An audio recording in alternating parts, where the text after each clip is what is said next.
ಲಾವಣ್ಯ ಹತ್ಯೆ ಖಂಡಿಸಿ ಮಂಗಳೂರಿನಲ್ಲಿ ಪ್ರತಿಭಟನೆ. ಆರೋಪಿಗೆ ಕಠಿಣ ಶಿಕ್ಷೆಗೆ ಆಗ್ರಹ. യൂണിറ്റി ഹോസ്പിറ്റൽ 4 പതിറ്റാണ്ടുകാലത്തെ വിശ്വസ്ത സേവന പാരമ്പര്യവുമായി അത്യാധുനിക സംവിധാനങ്ങളുമായി Unity Hospital Mangalapuram. Phone 0824243155. Unity Hospital. Expect life. Bantwal ತಾಲೂಕಿನ ಬಿಸಿ ರೋಡ್ನಲ್ಲಿ ನಡೆದ ಯುವತಿ ಲಾವಣ್ಯ ಹತ್ಯೆ ಪ್ರಕರಣವನ್ನು ಖಂಡಿಸಿ ನವಸಹಜ ಸಮುದಾಯ ಸಂಘಟನೆಯ ನೇತೃತ್ವದಲ್ಲಿ ಇಂದು ಮಂಗಳೂರಿನಲ್ಲಿ ಪ್ರತಿಭಟನೆ ನಡೆಯಿತು. ಮಂಗಳೂರು ನಗರದ ಕ್ಲಾಕ್ ಟವರ್ ಮುಂಭಾಗದಲ್ಲಿ ಪ್ರತಿಭಟನೆ ನಡೆಸಿದ ಸಂಘಟನೆಯ ಸದಸ್ಯರು ಆರೋಪಿಗೆ ಕಠಿಣ ಶಿಕ್ಷೆ ವಿಧಿಸುವಂತೆ ಆಗ್ರಹಿಸಿದರು.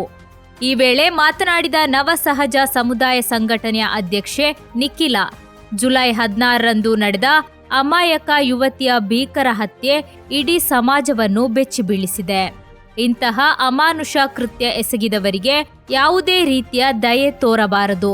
ಪೊಲೀಸರು ಆರೋಪಿಯನ್ನು ಬಂಧಿಸಿರುವುದು ಸ್ವಾಗತಾರ್ಹ. ಪ್ರಕರಣದ ತನಿಖೆಯನ್ನು ತ್ವರಿತಗತಿಯಲ್ಲಿ ಪೂರ್ಣಗೊಳಿಸಿ ಕಾನೂನಿನ ಪ್ರಕಾರ ಶೀಘ್ರ ವಿಚಾರಣೆ ನಡೆಸಿ ಆರೋಪಿಗೆ ಅತ್ಯಂತ ಕಠಿಣ ಶಿಕ್ಷೆ ವಿಧಿಸಬೇಕು ಎಂದು ಒತ್ತಾಯಿಸಿದರು.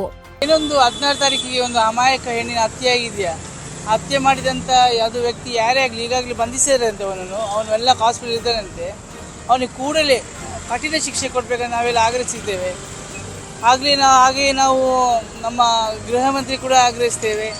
ಏನು ಅವನಿಗೆ ಈ ರೀತಿ ಒಂದು ಮಾಡಿದಾನ, ಒಂದು ಹತ್ಯೆ ಮಾಡಿದ ವ್ಯಕ್ತಿಗೆ ಖಂಡಿತವಾಗ್ಲೂ ಗಲ್ಲು ಶಿಕ್ಷೆ ಏರಿಸಬೇಕಾದ ಕಠಿಣ ಶಿಕ್ಷೆ ಕೊಡಬೇಕಂತ ನಾವೆಲ್ಲರೂ ಆಗ್ರಹಿಸಿದ್ದೇವೆ. ನಾವು ಪ್ರತಿಭಟನೆ ಮಾಡಿದ ಮೇಲೆ SP ಅವರು ಮೀಟ್ ಆಗ್ತೇವೆ ಮತ್ತು ಕಮಿಷನರ್ ಮೀಟ್ ಆಗಿ ಅವ್ರಿಗೆ ಮನವಿ ಕೂಡ ಕೊಡ್ತೇವೆ. ಏನೋ ಒಂದು ಹೆಣ್ಣಿಗೆ ನ್ಯಾಯ ಸಿಗಲೇಬೇಕು. ಆ ಒಂದು ಹೆಣ್ಣಿನ ಮನೆಯವರ ಒಂದು ವಿಡಿಯೋ ನೋಡುವಾಗ ಕರುಳು ಚುರುಕ್ತಂತೆ ನಮಗೆ. ಯಾಕೆಂದರೆ ಅವನಿಗೆ ಒಂದು ಗಲ್ಲಿಗೇರಿಸಲೇಬೇಕು. ಎಲ್ಲ ಅಮಾಯಕ ಒಂದು ಹೆಣ್ಣಿನ ಹತ್ಯೆ ಮಾಡಿದವನಿಗೆ ಸಾರ್ವಜನಿಕ ಮುಂದೆ ಗಲ್ಲಿಗೇರಿಸಬೇಕು ಅವನಿಗೆ. ಇಂತಹ ಘಟನೆಗಳು ಮರುಕಳಿಸದಂತೆ ತಡೆಯಲು ಆರೋಪಿಗೆ ಗಲ್ಲು ಶಿಕ್ಷೆ ವಿಧಿಸಬೇಕು ಎಂದು ಪ್ರತಿಭಟನಾಕಾರರು ಆಗ್ರಹಿಸಿದರು. ಜೊತೆಗೆ ಸಂತ್ರಸ್ತೆಯ ಕುಟುಂಬಕ್ಕೆ ನ್ಯಾಯ ದೊರಕಿಸುವುದರೊಂದಿಗೆ ಸೂಕ್ತ ಪರಿಹಾರ ಹಾಗೂ ಸರ್ಕಾರದಿಂದ ಅಗತ್ಯ ನೆರವು ಒದಗಿಸಬೇಕು ಎಂದು ಮನವಿಯಲ್ಲಿ ಒತ್ತಾಯಿಸಿದರು.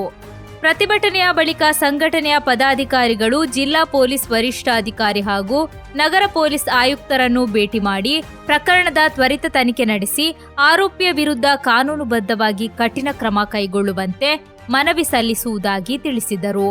ಪ್ರತಿಭಟನೆಯಲ್ಲಿ ನವಸಹಜ ಸಮುದಾಯ ಸಂಘಟನೆಯ ಪದಾಧಿಕಾರಿಗಳು ಹಾಗೂ ಸದಸ್ಯರು ಉಪಸ್ಥಿತರಿದ್ದರು.